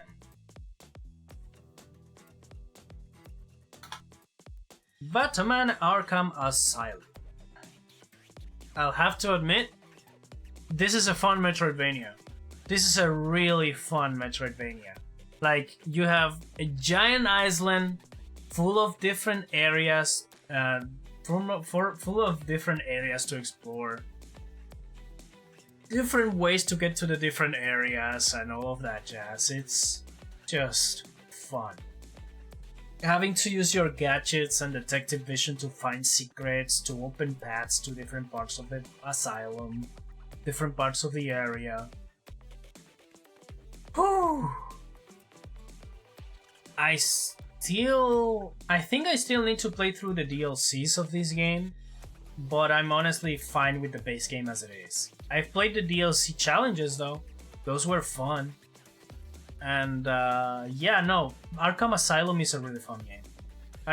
I'm definitely looking forward to playing the rest of the Arkham series, at least up until Arkham Knight, which is the basic trilogy, or quadrilogy if you count Origins, which I also plan to play. Maybe it's the next game I'm playing from Batman, who knows. But yeah, no, the Batman games, the Batman Arkham Asylum is great. The final boss sucks, but that's just one thing out of the entire game, so at least it's great for me. Mortal Kombat Shaolin Monks, on the other hand,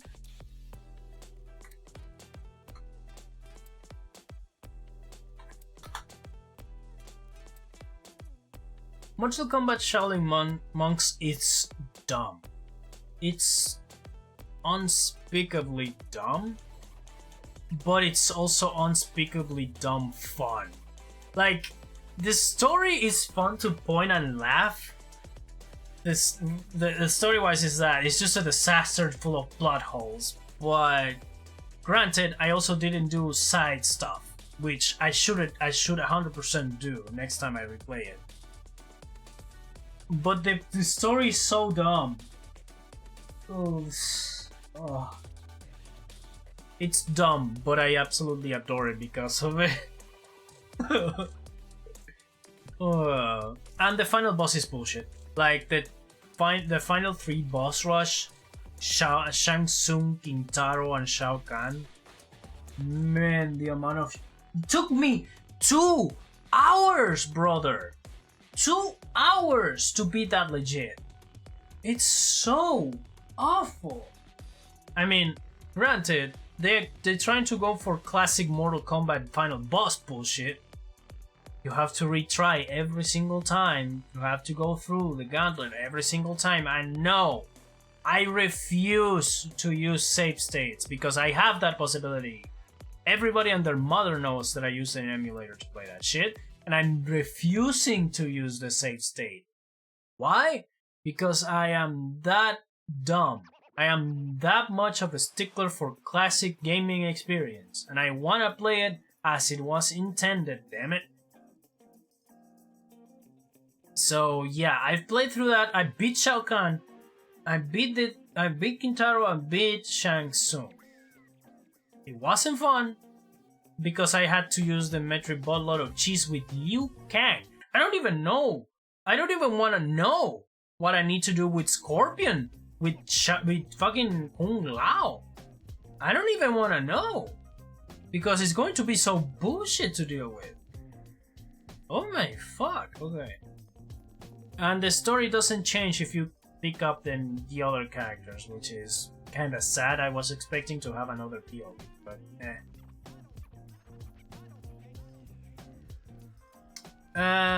Moving on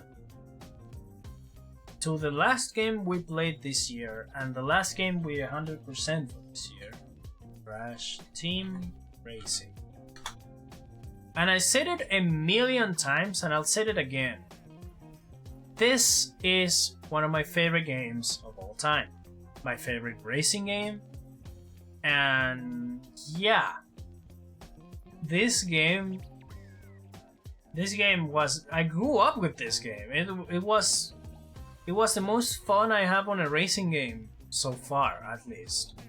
I have other racing games that I played and absolutely adored. Flat Out 2, Need for Speed Most Wanted. Those are my favorite games when it comes to racing. And kart racing specifically, Crash Team Racing, it's one of my favorites, if not my favorite. I still need to play other racing games, but yeah. It's a really good way to cap off the year. To cap off with the last game of the quadrilogy of the original PS2 Crash Bandicoot games. And I would have played Nitro Fuel for that, but I don't have a console to play it. And I don't have, and there is no PC version I can play. Unless I emulate a PS4, and I'm not doing that. So, yeah. Crash Team Racing Nitro Fuel, I'm still, to this day, hoping for a PC version for this game. At least a remake or a re-release for it. I beg of you. I want to play that game on PC. I want to see what modders can do with this game. I absolutely want to see that because there's a lot of possibilities for this game to be modded to hell and back. Maybe it's already modded and I don't even know. I don't know how mods works for console stuff, but you know what? More power to ya, King. Anyway. And I think that's it. Yeah, that's 18 games. Now for the hard part. We need to put this from worst to best. And I already have one of them way back here, so let me just do this, just do this, you go here, oh, you go here, oh,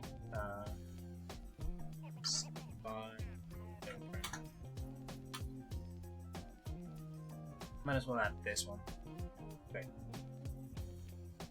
no, add this one, no.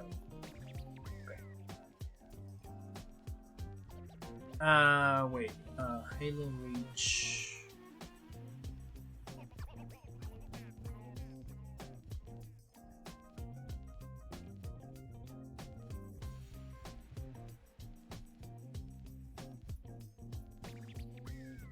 Okay, Crash 3, Sonic Animation, Spider-Man, Yakuza, Shadow Heroes, I think Sonic Shadow Generation. Go here. Okay, I think I have it. No, wait. Halo Reach is not that bad. Showing Monks is way worse. Alright, that's it. From top to bottom is from best to worst. So Crash Team Racing, it's kind of unfair because Crash Team Racing and Spider-Man for the PS1 are my favorite games on that console. So it's kind of unfair. Indivisible, honestly, I was so shocked of how good this game was for an RPG fighting. Although I should actually put Shadow Generations here too. Yeah, there we go. I like this list more. Shadow, I think, was better than Rayman actually. Budokai, just because of the cheese, but still it's Dragon Ball. I have a soft spot for Dragon Ball What If stories too. But yeah, I've did it. I went through all the catalog that I played throughout the years from 2022 all the way to 2024. And holy shit! Ugh. I wonder how many games I have left for this year in particular. That's going to be funny to explore. Oh my god. But yeah. I wonder what game it's going to be the first game of the year. Like, I still haven't decided that, which is funny. So let me see. Hold on. Let me docket. Let me open the docket. Okay, so we have still to go through the Halo series. So Combat Evolved 2, ODST 3 and 4, 5, and maybe Infinite if I feel like it, but I don't think I'm going that far, Chief. Twinsanity. Oh, right, we need to go through the PS2 games.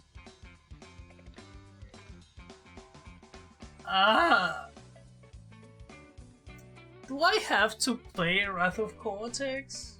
Do I have to? Damn it, I don't want to play Wrath of Cortex. I mean, I'm not going to 100% any of them except maybe Twinsanity, but...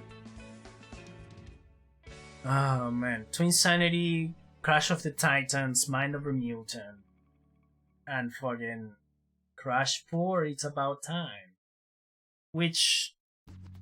I'm tempted to play that directly.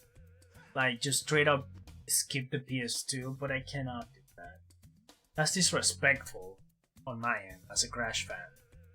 I feel it's disrespectful to just skip from the games that basically gave Crash a second chance on life. So, Crash, Wrath of Cortex. And you know what? I'm adding the fucking Crash Tag Team Racing and Crash Nitro Kart. Oh, I don't want to play that one. I don't want to play Crash Nitro Kart. Oh my god. Oh. I'm going to suffer if I play this all year, so I'm going to space them out. Fuck it. I want to play through Rayman Origins and Series, so yeah. There's also Guacamelee, the indie series that I want to play out this year too. I played Arkham Asylum already, so I need to play through Origins, City, and Arkham Knight. I still have some Sonic games to play, like Sonic Adventure 1 and 2, and Sonic Heroes. Which, I might play Sonic Heroes next. Because fuck it, why not? I want to play the Shantae series, the South Park RPGs.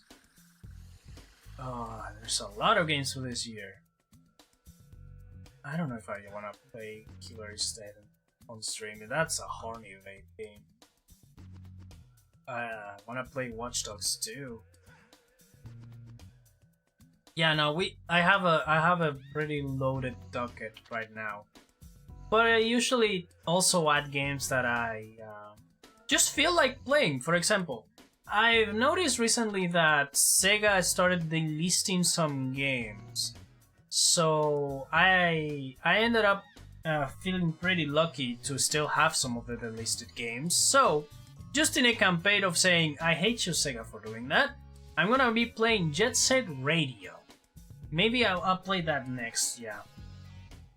The first weekend of the fucking year, I'm going to start Jet Set Radio. Yeah, fuck it. I don't have nights.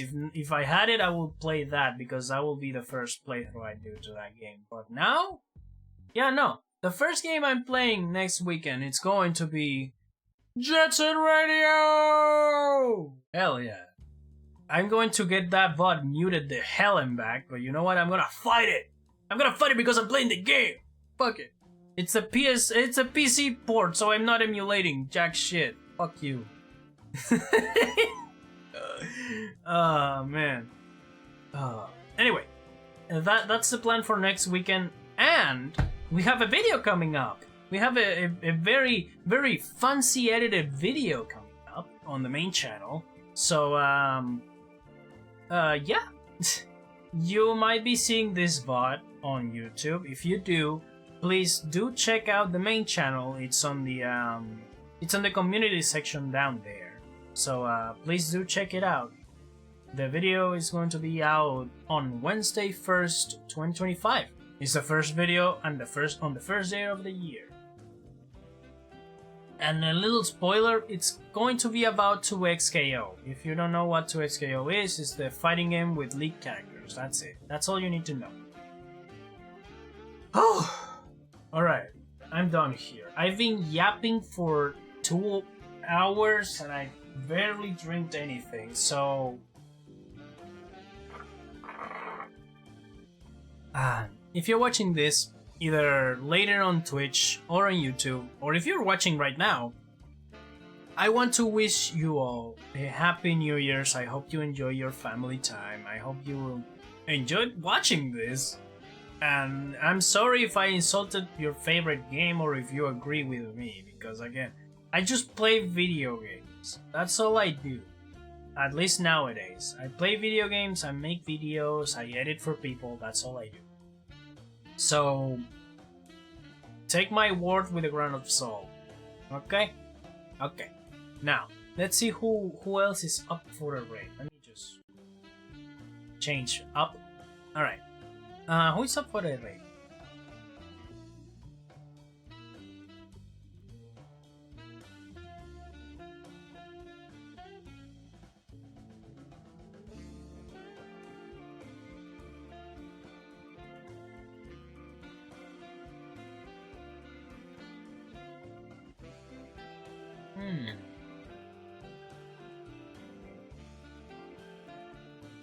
I'm still looking, so give me a moment.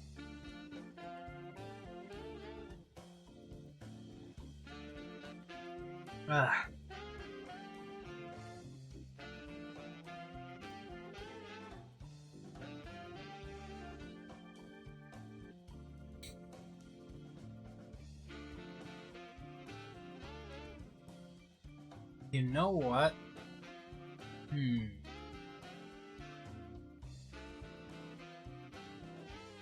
Yeah, fuck it. Oh man, Nox just finished. Son of a bitch, I was about to rate you. Oh well.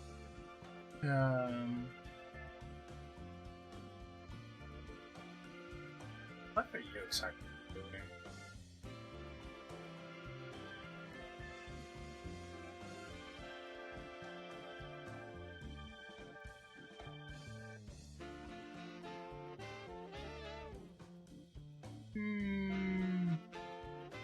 Nah. You know what? It's been a minute since I've rated them. Might as well do it. We're gonna rate the video. It's been a minute since I've rated them. So, yeah, fuck it. They're working on stuff for their debut, and I don't know what they're doing, honestly. I haven't been keeping up with them recently, but hey. I might as well catch up. Let's rate them and see what's up on their end. As for me, yeah, I'm out. See you guys on the first stream of the year on next weekend. Again, I think the plan is let's just play Jet Set Radio and see what's up. I'll be seeing you all on the other side, and later.